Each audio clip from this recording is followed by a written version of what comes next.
ورحمۃ اللہ، میں فجر کی نماز کے بعد حضرت کے پیچھے ہی تھا، 2-3 صفحے پیچھے. تو اس واقعے میں کچھ بات ذرا مبالغے والی ہے. وہ ایک صاحب آئے تھے، ان کے ہاتھ میں جو کاغذ کا جیسے گل احمد کے جس طرح کے نہیں ہوتے شاپر، جس کو گفٹ پیک کہتے ہیں، اس طرح کا کوئی شاپر جو تھا، اس میں پتہ نہیں کیا تھا کیا نہیں تھا. اور ایک صاحب حضرت کی مالش کر رہے تھے، عبدالرحمن اویس صاحب. 2-3 طلبہ ساتھ تھے، گارڈ پیچھے تھے. وہ آیا، اس نے آ کر سلام کیا اور حضرت سے کوئی باتیں کرتا رہا. ہمیں کچھ پتہ نہیں چلا کیا کہہ رہا ہے. اور پھر گارڈ نے یہ بتایا کہ اس نے حضرت سے یہ کہا کہ مجھے آپ سے علیحدگی میں بات کرنی ہے، آپ ان سب کو الگ کر دیں.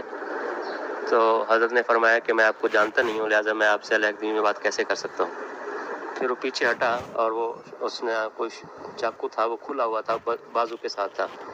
تو اس نے اس کو بند کیا اور اس میں ڈالا، تو اس کو وہ گارڈ نے دیکھ لیا. تو پھر اس گارڈ اس کو ایک طرف لے کر گئے. جب یہ بات حضرت کے علم میں آئی تو حضرت ویسے تو دیر تک وہاں تشریف رکھتے ہیں، لیکن حضرت بھی اٹھ کے آ گئے. اور پھر یہ بات ہوئی تو حضرت نے یہ فرمایا گارڈز کو کہ ان کو دارالعلوم سے باہر چھوڑ دو. لیکن پھر وہ پولیس والوں نے پکڑ لیا تھا. شاید یہی ہے کہ وہ تفتیش کر کے اس کو چھوڑیں گے. ہمیں پتہ ہی نہیں چلا کہ یہ سارا ہوا کیا، اس کے چاقو کا بھی کچھ پتہ نہیں چلا. چنانچہ حضرت سے مجھے کچھ بات کرنی تھی اور ہم مل کے آ گئے. جب بالکل باب فاطمہ پر پہنچے نکل کے، تو حضرت نے اس وقت پوچھا کہ اس کے پاس چاقو کہاں سے آیا. چاقو کی بات کا اس وقت ہمیں پتہ چلا. تو اس وقت اس نے کوئی ظاہر نہیں کیا. اور یہ جو کہا جا رہا ہے کہ حملہ کرنے کی کوشش کی، ایسی بھی کوئی بات نہیں. اور گارڈ پر حرکت میں آ گیا، ایسی بھی بات نہیں ہے.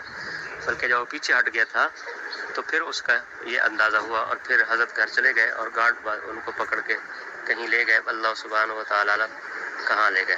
السلام علیکم ورحمۃ اللہ تعالیٰ